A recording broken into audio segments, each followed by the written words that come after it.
또 우리 구독자분들께 선물 드려야겠죠? 퀴즈 이벤트를 통해 10분께 이 책을 선물로 보내드릴게요. 안녕하세요, 프로 연우입니다. 제가 오늘 여러분께 책 한 권을 추천해 드리려고 해요.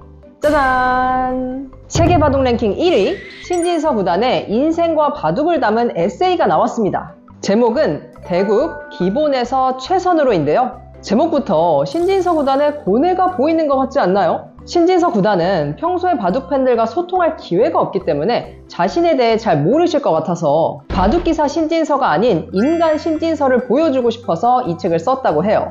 사실 신진서 구단의 인터뷰도 많이 보고 또 저는 방송 컨텐츠 때문에 여러 가지로 많이 찾아보기 때문에 신진서 구단에 대해 그래도 꽤 많이 알고 있다고 생각했어요. 근데 책을 읽어보니 제가 아는 거는 정말 일부분에 불과하더라고요. 이 책은 신진서 구단의 일기장을 훔쳐보는 듯한 그런 느낌이 들 정도로 굉장히 진솔한 이야기들을 아주 솔직하게 담아냈습니다. 사실 세계 1위라는 타이틀을 얻기까지 얼마나 많은 역경들이 있었겠어요. 그저 어렴풋이 생각만 하던 감정들을 신진서 구단의 시각으로 따라가다 보니 진짜 시간 가는 줄 모르고 한 번에 다 읽어버렸어요. 또 바둑인으로서 공감 가는 얘기도 많아서 재밌었고요.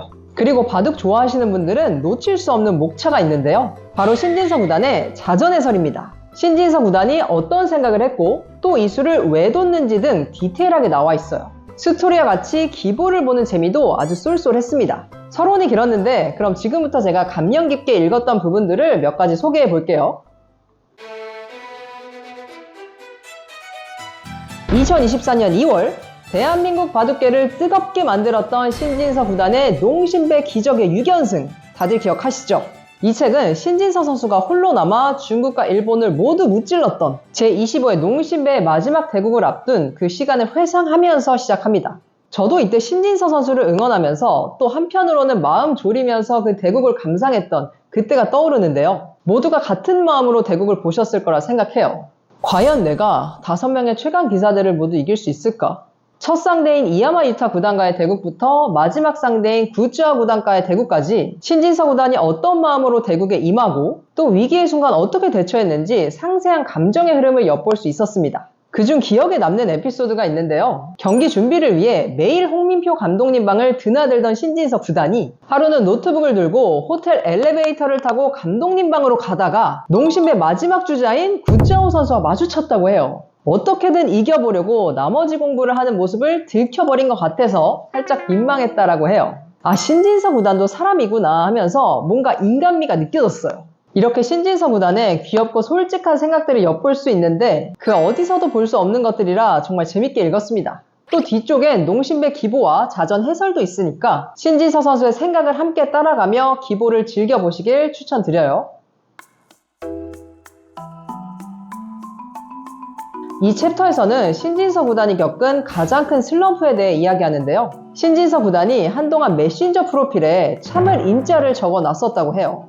참아야 할 때 참지 못하고 차분해야 할 때 차분하지 못한 승부가 이어지면서 슬럼프에 빠졌다고 합니다. 신진서 구단은 이 책에서 자신의 단점인 빠른 착수에 대해 이야기를 굉장히 많이 하는데요. 어렸을 때부터 승부욕이 매우 강하고 승부에 집착했다고 해요. 그 엄청난 승부욕이 신진서 구단을 지금의 자리로 이끌어 주었겠지만 그때의 신진서 구단은 승리가 주는 도파민에 취해 빠르게 승리를 맛볼 수 있는 인터넷 바둑에 중독됐는데요. 빠르게 아주 많은 인터넷 대국을 하면서 깊이 생각하지 않고 급하게 착수하는 버릇 때문에 프로가 되어서도 발목을 잡는 큰 약점이 되었다고 합니다. 그런 공격적이고 신중하지 못하다는 약점을 가지고도 승승장구했던 신진서 구단이 결국 큰 절망에 빠지는 사건이 일어납니다.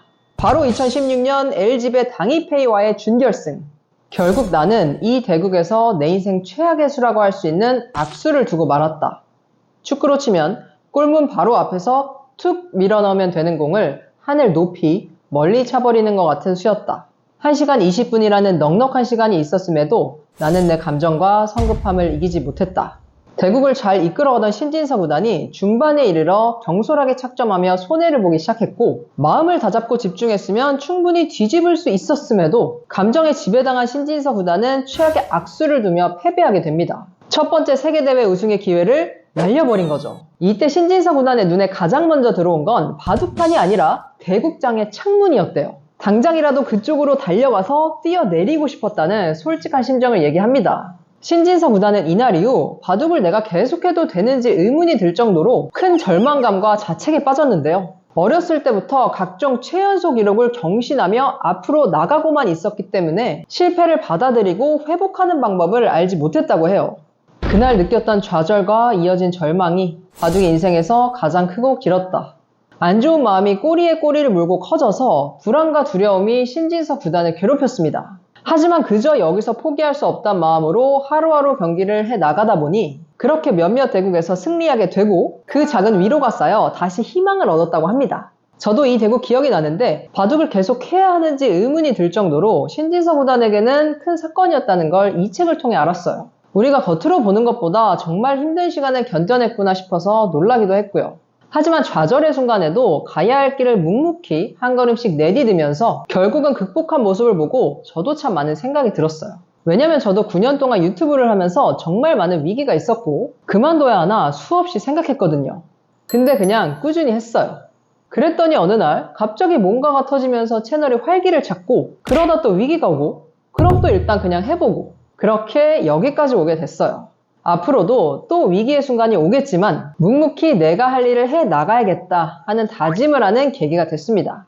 그리고 다음 장에 이 인생 최악의 수에 대한 자전해설도 있으니까 꼭 한번 읽어보세요. 신진서 구단이 부산에서 바둑학원을 운영하시는 아버지 밑에서 5살 때 바둑을 배웠다는 건 익히 알려진 이야기입니다. 어렸을 때부터 승부욕이 너무 강해서 지금 돌이켜 생각해보면 못난 짓도 많이 했었다고 하는데요.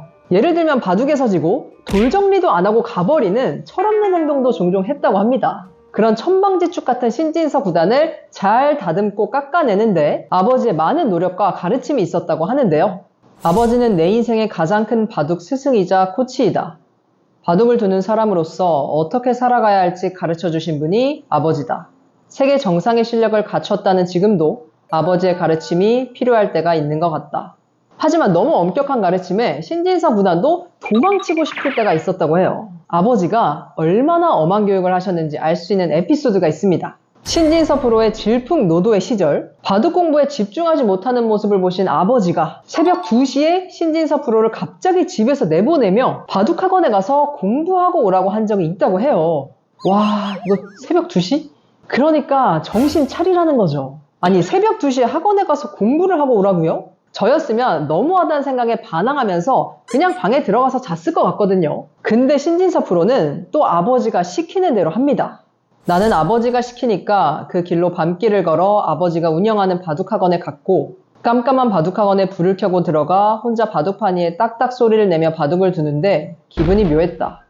그렇게 바둑을 두다가 책상에 엎드려 잠이 들었고 아침에 학원을 나와 집으로 돌아왔다. 그렇게 우리 부자는 치열하게 싸우고 부딪히며 바둑을 두었다. 한때는 아버지, 그렇게까지 해야 했나요? 라고 마음속으로 질문해보기도 했다고 해요. 하지만 자신의 바둑을 두게 된 지금은 그렇게까지 해야 했다라며 고개를 끄덕이게 된다고 합니다. 이 챕터를 통해 신진서 구단과 그의 아버지가 어렸을 때부터 얼마나 치열한 싸움과 훈련을 해왔는지 알 수 있었는데요. 신진서 구단도 어린 마음에 아버지가 미웠던 적도 있겠고 또 어린 아들을 몰아붙이는 아버지도 마음이 편하진 않으셨겠다는 생각이 들어요. 그럼에도 같은 목표를 향해 함께 치열하게 달려왔기 때문에 지금의 신진서 구단이 있을 수 있다는 걸 알게 됐습니다. 제가 여러분께 소개해드리고 싶은 부분들이 정말 많은데 아쉽게도 이 영상에서 다 얘기할 수 없었는데요. 바둑을 좋아하시는 우리 구독자분들이라면 정말 흥미롭게 읽을 수 있는 책이라는 걸 꼭 말씀드리고 싶어요. 신진서 구단은 어려서부터 신동으로 주목받고 승승장구한 삶처럼 보일 수도 있지만 돌아보면 죽고 싶을 만큼의 좌절과 후회, 이어지는 승부의 무게에 헉헉대며 지낸 시간도 만만치 않게 길었다고 하는데요. 신진서 구단은 이 책을 통해 그 순간의 감정에 짓눌리지 않고 어떻게든 한 발 한 발 떼다 보면 원하는 목적지에 도달할 수 있음을 이야기하고 싶었다고 해요. 여러분도 인생에서 지치고 힘든 순간이 왔을 때 이 책을 통해 다시 한번 일어날 수 있는 기회가 됐으면 좋겠습니다. 저는 그런 위로를 확실히 받았거든요. 자, 오늘 책 리뷰는 여기까지고요. 또 우리 구독자분들께 선물 드려야겠죠? 퀴즈 이벤트를 통해 10분께 이 책을 선물로 보내드릴게요. 자, 퀴즈 나갑니다. 이 책의 제목은 무엇일까요? 아래 이메일로 정답을 보내주시면 10분 추첨하여 신진서 구단의 에세이를 보내드릴게요. 지금까지 시청해주셔서 감사하고요. 영상이 흥미로우셨다면 구독과 좋아요 부탁드립니다. 감사합니다.